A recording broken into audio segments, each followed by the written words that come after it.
There's a subtle, insidious drain on your energy, your worth, and your very presence in the world. It's not a grand betrayal, not an overt attack, but a slow erosion. It's the feeling of being consistently overlooked, undervalued, and ultimately taken for granted.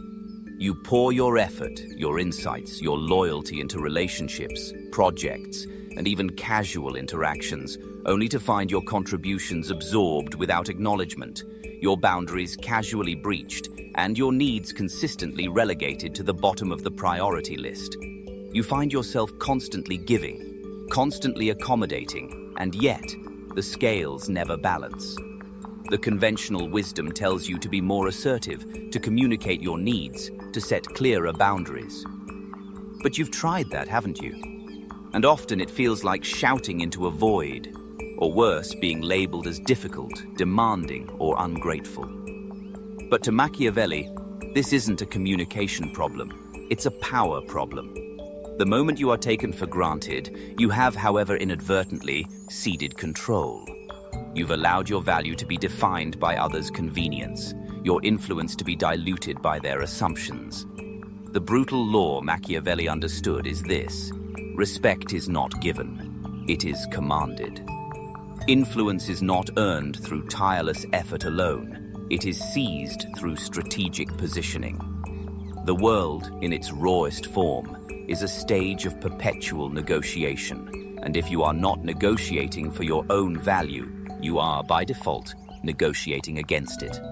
The path to unapologetic influence isn't about demanding recognition. It's about making your absence felt, your presence indispensable, and your boundaries unbreachable without a cost. Let's get one thing straight. Constantly proving your worth only validates the idea that your worth is in question. The Machiavellian operator understands that true influence isn't about seeking validation. It's about radiating an undeniable, self-contained value. The initial principle is simple, yet profoundly disruptive. Cultivate strategic indifference. This isn't apathy. It's a deliberate detachment from the outcome of others' perceptions, a refusal to chase their approval. When you stop desperately seeking to be seen, you become profoundly visible. When you cease to be readily available, you become highly sought after. The immediate psychological impact is a subtle shift in dynamic. Others, accustomed to your accommodating nature, will feel a void, a slight unease. They will begin to question their own assumptions about your availability, and by extension, your value. This isn't about being cruel, it's about recalibrating the scales of interaction, forcing others to acknowledge your weight. Most people are taken for granted because they operate from a place of emotional need. They crave acceptance, fear rejection, and believe that constant accommodation is the price of belonging.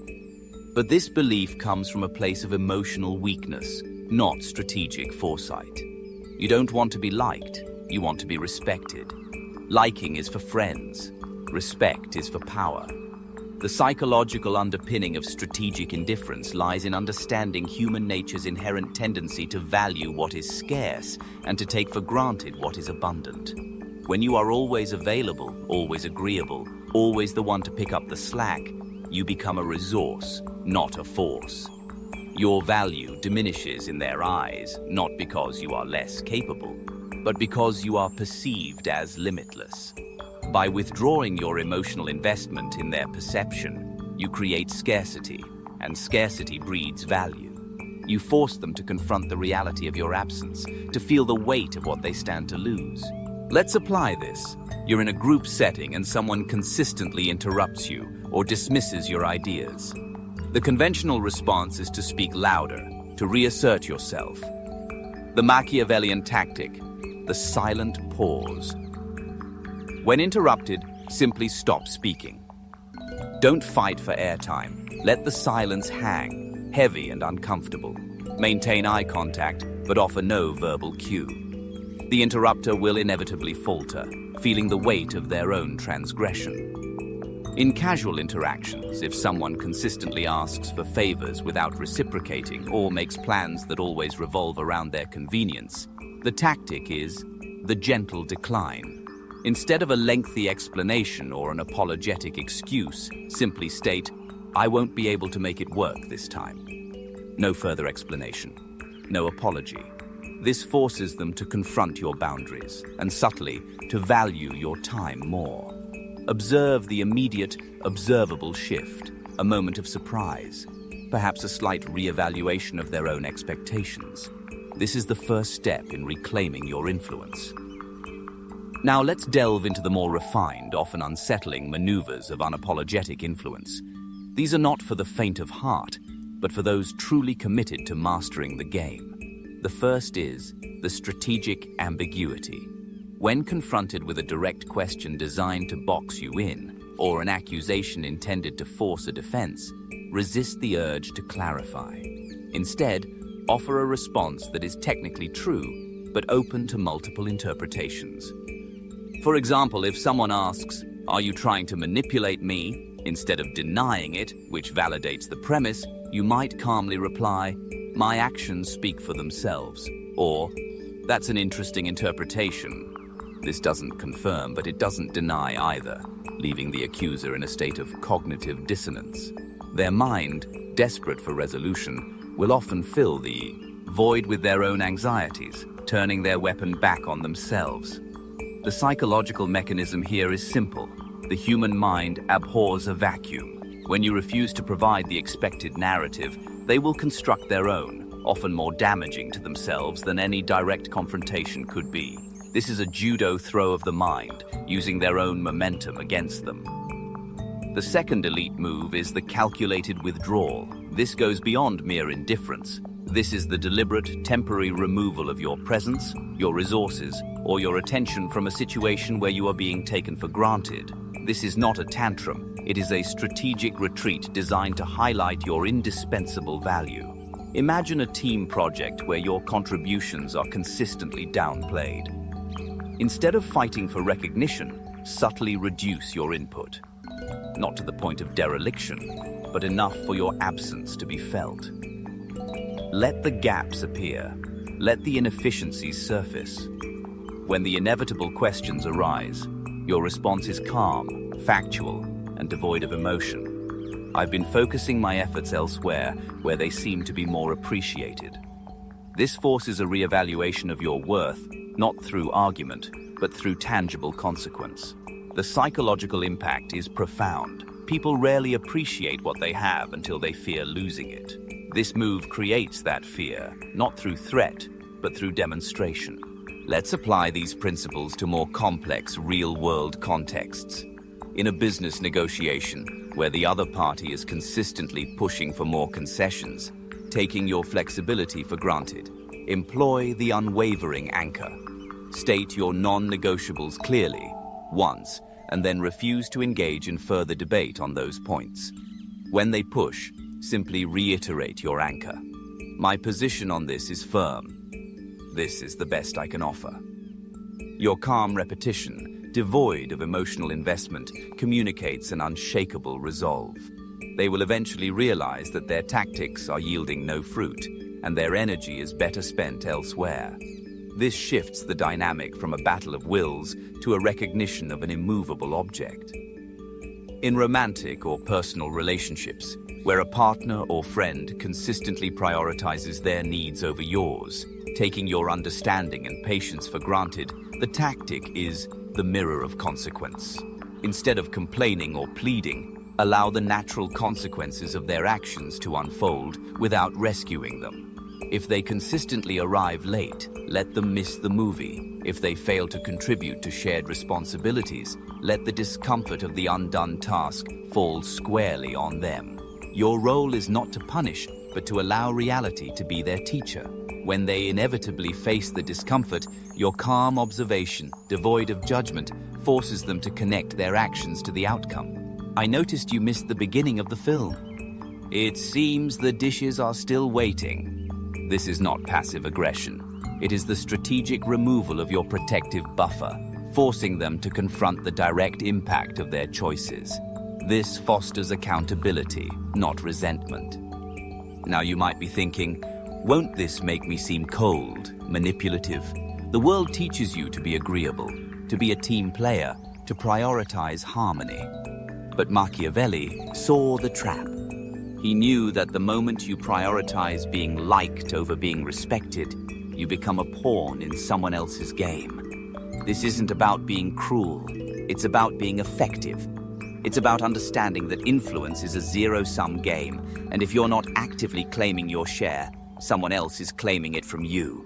The goal is not to be loved by all, but to be respected by those who matter, and to be a force to be reckoned with by those who might otherwise seek to exploit you. The common pitfall is mistaking these strategies for emotional outbursts. A calculated withdrawal is not a fit of pique. It is a deliberate, unemotional decision. Strategic ambiguity is not evasiveness. It is a refusal to be defined by another's narrative. The key is always the underlying intention, to reclaim your influence, to re-establish your value, and to operate from a position of strength, not reactive weakness. Remember, the one who is taken for granted is often the one who has failed to strategically define their own value. This is not about becoming a villain. It's about becoming a sovereign. Most people believe that to gain influence, you must constantly assert yourself, loudly proclaim your worth, and demand recognition. But Machiavelli would smirk at this, for he understood a profound paradox. The more you chase influence, the more it eludes you. The more you cultivate self-contained value, the more influence gravitates towards you. The core principle, then, is not about external validation, but internal fortification. It's about building an inner fortress of self-worth and strategic understanding from which you can operate with an unshakable calm. The world, in its constant clamor for attention and approval, will find itself drawn to your stillness, your composure, your quiet power. The paradoxical wisdom is that true influence is not about what you do, but about who you are and how you strategically present that self to the world. It's about becoming the rock in a sea of shifting sands, the eye of the storm. Imagine a transformed state. You walk into a room and your presence is felt before you utter a word.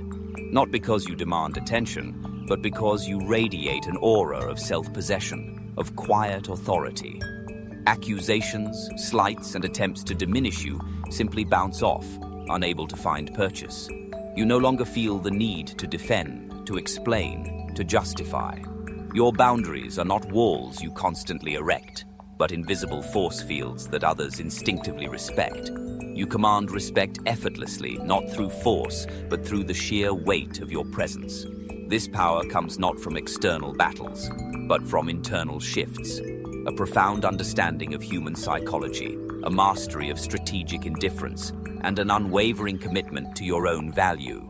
You become untouchable, not because you are invulnerable, but because you have strategically removed yourself from the game of being taken for granted. This is the ultimate freedom, the freedom from needing others' approval to define your worth.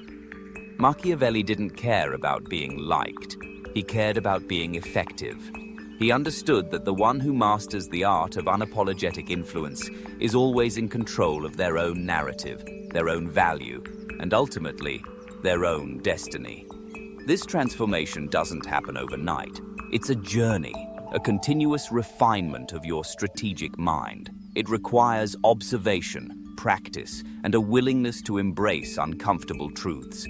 But with each strategic pause, each gentle decline, each calculated withdrawal, you build that fortress, stone by stone. You learn to choose stillness over reaction, strategic silence over desperate defense.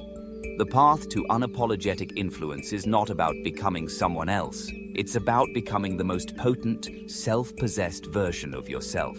And in doing so, you will find that the world, which once took you for granted, now treats you with the respect and influence you have always deserved. Continue this journey with us and unlock the deeper layers of strategic mastery. The game is always on. The question is, are you playing to win